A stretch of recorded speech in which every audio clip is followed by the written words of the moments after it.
Ouais, bonjour à tous, bonjour, bienvenue sur cette nouvelle série de tutoriels.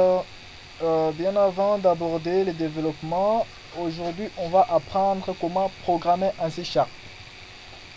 Je tiens d'abord à me présenter. La chaîne YouTube s'appelle ISS TV Développement. Donc abonnez-vous pour les prochains tutoriels à ne pas rater. Je m'appelle Mouila Boukassa Marluc, diplômé en commercial et informatique, gradué en informatique de gestion et étudiant en licence 1 réseau informatique. Ma présence d'aujourd'hui sur cette vidéo, je vais vous parler de comment créer des petits logiciels de zéro jusqu'à ce que vous aurez un niveau. Ce tutoriel est destiné à tout le monde qui auront besoin, qui auront besoin de programmer des petites applications pour des marchés, pour des pharmacies, pour des entreprises. Bon, cela dépendra aux besoins que vous aurez cherché.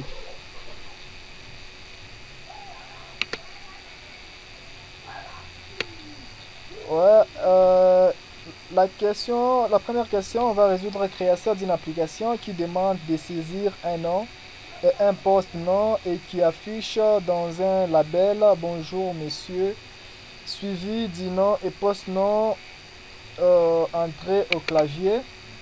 Je suis là, c'est bien moi, je m'appelle Amila Boukassa Marlik.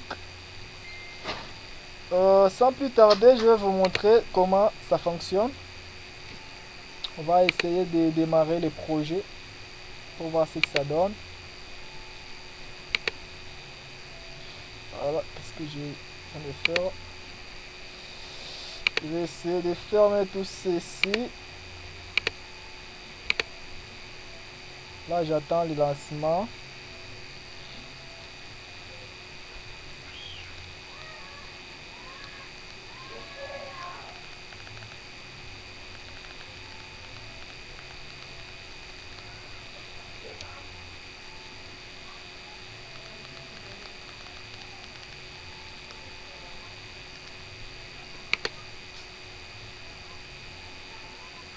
Qu'est-ce qui traîne encore?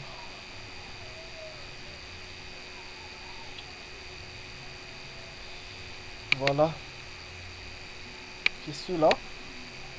Le petit formulaire est là. On me demande d'entrer les noms. Je vais entrer les noms. Voilà. Et prénom Marluc. Je vais aller sur afficher. Et voilà, on me dit bonjour, Moula Marluc. Voilà, c'est bien beau. Cette application demande aux utilisateurs de saisir les noms et les prénoms. Et après, on affiche le message bonjour, Moula Marluc. C'est bien simple comme bonjour. On va passer à la réalisation. Bien avant, je vous demande de démarrer votre Visual Studio. Par défaut, le Visual Studio n'est pas sur votre barre des tâches. Ici chez moi, c'est déjà dans la barre des tâches. Je vais aller chercher ici Visual Studio, tout comme si vous n'avez pas le Visual Studio sur la barre des tâches, vous pouvez aller dans l'onglet Recherche à gauche de votre ordinateur, vous verrez Visual Studio. Je clique sur Enter directement. Je vais entrer sur ma page. Oh, qu'est-ce que je voulais dire sur Visual Studio.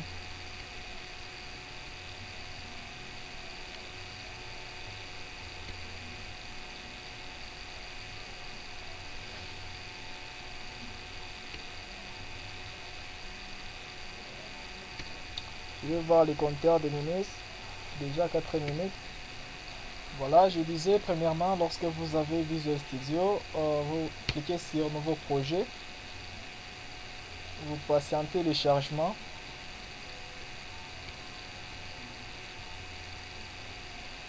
Permettez, ma machine est lente, je ne sais pas si la vôtre vraiment serait vraiment rapide. Vous cliquez sur nouveau projet. On patiente un peu le chargement.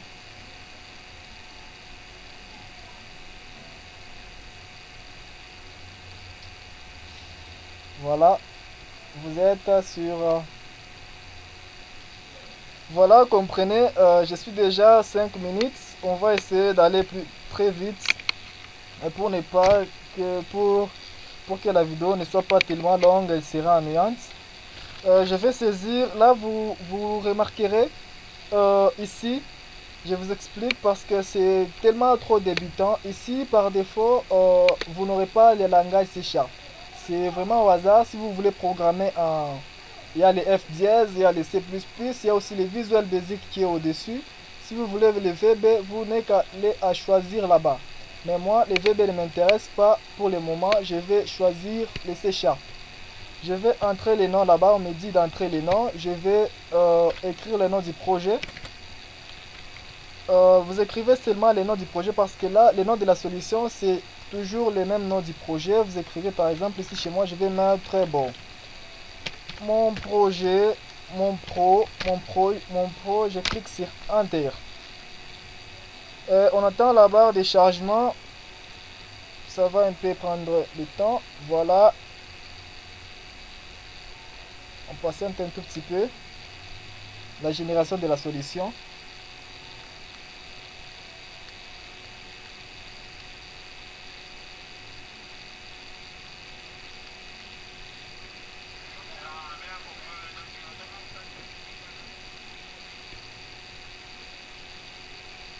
Voilà, là vous êtes sur accueil du formulaire. Je vais essayer d'agrandir un tout petit peu le formulaire. Voilà. Les backgrounds, ça on appelle ça les backgrounds, c'est-à-dire l'interface. Vous pouvez changer la couleur de l'interface avec les outils qui sont ici. À votre droite, je vais essayer d'agrandir. Avant d'agrandir d'abord, je vais vous expliquer ce qui est là. Ça c'est le nom du projet. Mon pro, ce que j'ai mentionné là-bas. Si on veut créer un autre projet, on n'a qu'à cliquer le bouton droite et vous verrez ici ajouter. Dans ajouter, vous allez voir ajouter un formulaire. Là, je ne vais pas ajouter un formulaire, je voulais juste vous montrer. Une fois que je clique sur les projets, les petites flèches, sur les petites flèches, je vais voir les propriétés, tout ce que j'aurai à utiliser. Ici, je reviendrai plus tard pour vous expliquer, mais quand même, j'ai mon formulaire est là. Le formulaire par défaut vient avec trois parties. Le formulaire. La première partie, c'est le design. C'est-à-dire quoi? Le design, c'est tout ce que vous aurez, c'est l'interface de tout ce que vous aurez à mettre sur votre application directement. Ça viendra ici automatiquement. À ne pas toucher ici. Une fois que vous touchez, vous risquez d'abîmer votre projet. Je voulais vous montrer ça. Le premier formulaire design, ça c'est tout ce que vous mettrez ici. Ça ira directement automatiquement sur ces formulaires. Ici, nous avons le format X. Ça c'est pour la base de données ou les chaînes de caractères que vous aurez. Je vais vous montrer plus tard son utilité. Et mon idée n'est pas là. Ici, les programmes, c'est-à-dire quoi? Ici, dans le programme, si vous cliquez là-bas, vous voyez, ici, c'est la priorité des formulaires. Si vous avez 10 formulaires que vous avez déjà eu à travailler, vous voulez voir, par exemple, vous voulez passer du premier formulaire au 10e formulaire, vous ne voulez pas voir la première, vous n'avez qu'à changer là-bas, vous changez là-bas. Vous écrivez le nom du formulaire que vous voulez appeler. Par exemple, si c'est médicament, si c'est formulaire 2, ça dépend de vous, de ce que vous aurez déjà à nommer. Dans mon cas ici, je ne bouge rien, je suis sur mon formulaire 1, c'est le seul formulaire que j'ai pour le moment. Sans plus tarder, ici, il y a des menus. Ici, il y a explorateur de serveur. Ici, je vous expliquerai aussi plus tard. Ici, nous avons boîte à outils. Ici, dans boîte à outils, sans plus tarder, vu que le temps aussi passe, la vidéo coule. Dans boîte à outils, je vais prendre les labels. Je prends les labels, je glisse et je dépose.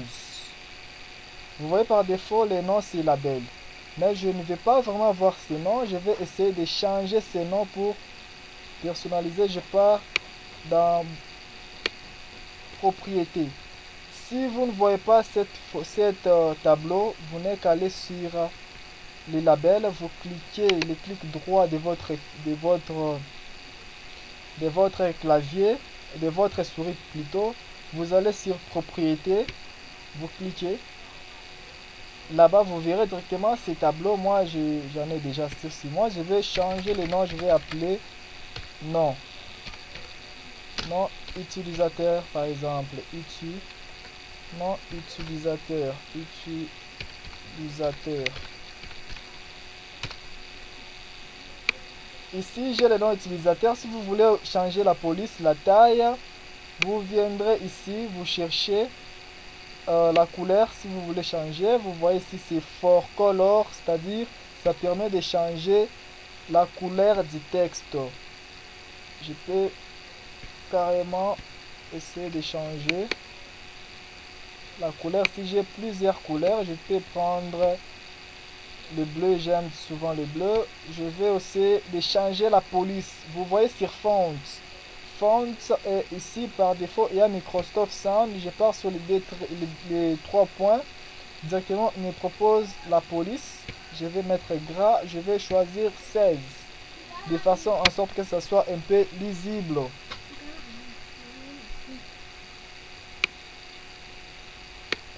Voilà, je vais essayer de copier-coller vu que j'ai déjà... Je suis désolé, je vais essayer de copier-coller vu que j'ai déjà les noms. Je peux mettre déjà les postes noms. Le poste nom utilisateur. Le poste nom utilisateur. Voilà, après avoir les postes non utilisateurs, je vais essayer de prendre les text box. Text box, je glisse, je dépose. Je glisse, je dépose. Je vais essayer d'agrandir un tout petit peu le text box. Comme j'ai besoin, je vous ai dit que c'est inutile de déplacer parce que vous avez là, j'ai fait CTRL C et CTRL V pour déplacer. Je vais aussi mettre un bouton affiché. Un bouton. Je vais mettre un bouton. Comment est-ce qu'on écrit un bouton? Voilà. Je vais mettre un bouton là-bas. Et le bouton, je vais mettre le nom du bouton, c'est affiché.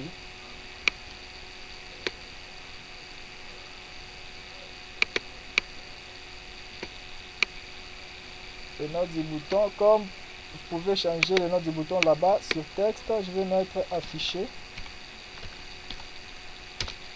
Il faut souvent vous donner à travailler, vous pensez à concevoir des petits projets. C'est comme ça qu'on devient grand, parce qu'on ne le devient pas en un jour vraiment. Il faudrait, ça prend du temps, mais à force de travailler chaque jour, vous le deviendrez, je suis sûr et certain. Je vais essayer de changer la couleur du bouton. Je vais aller sur background color.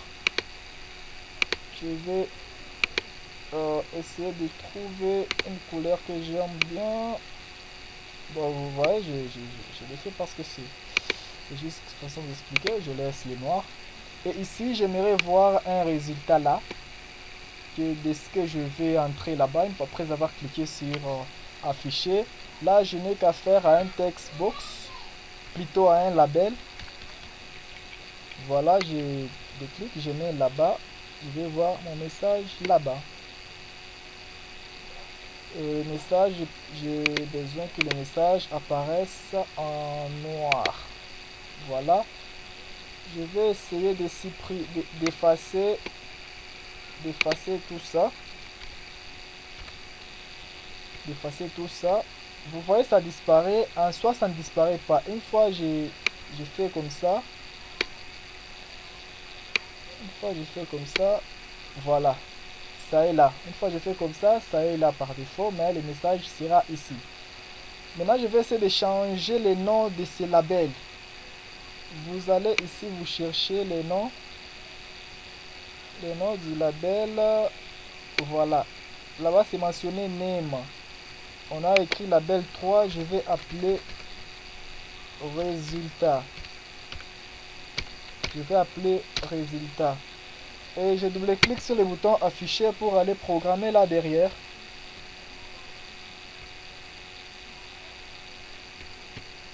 Voilà, et là derrière vous allez mettre, vous allez appeler résultat. Vous voyez déjà le résultat apparaît là. Je vais mettre point résultat.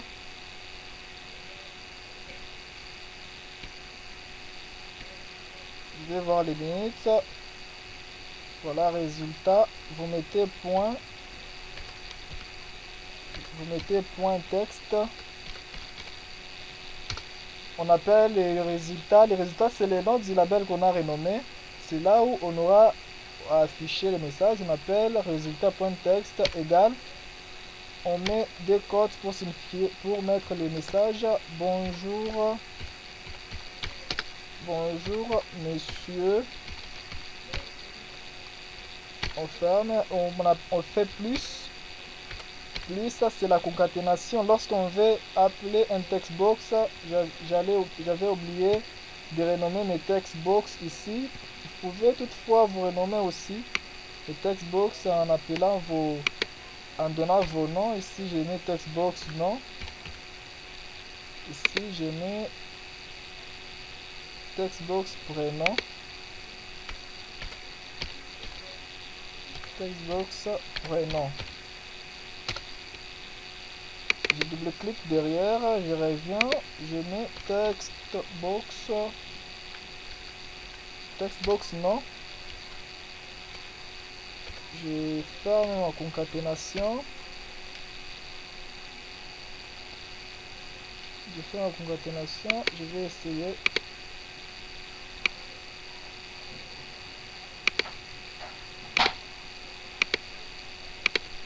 Je vais voir si ça enregistre. Hein.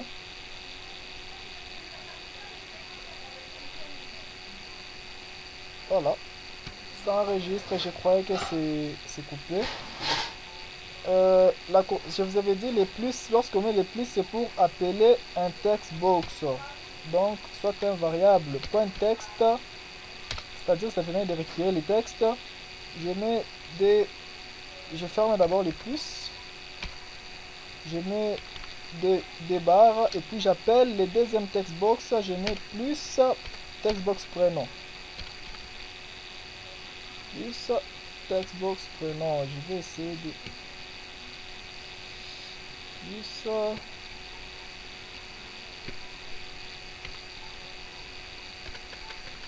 plus textbox prénom. Voilà. Point texte toujours à ne pas oublier, sinon ça va créer une erreur. Point textbox et je mets point virgule. On va tester. Voir ce que ça va donner. Hein.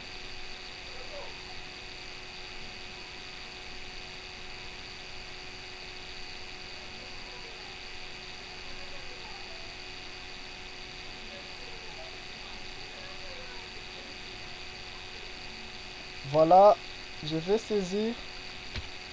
J'aime bien mon nom, hein? Moula.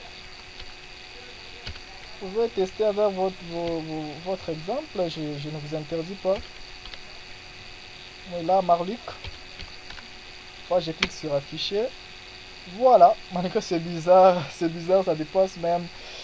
C'est devenu même sur les boutons, mais vous pouvez toutefois diminuer la taille. Merci. C'est la fin de cette première partie du tutoriel. Abonnez-vous à ma chaîne. Merci de votre temps que vous temps perdu. Bon, ce n'est pas du tout le temps perdu parce que Ça vous a quand même aidé à ajouter un plus. Sinon, vous pouvez personnaliser à votre manière. À prochaine pour le tutoriel de comment additionner les éléments saisis à partir du textbox. Et j'aurai à faire aussi la multiplication et les grands logiciels. Restez branchés sur ma chaîne. Ciao!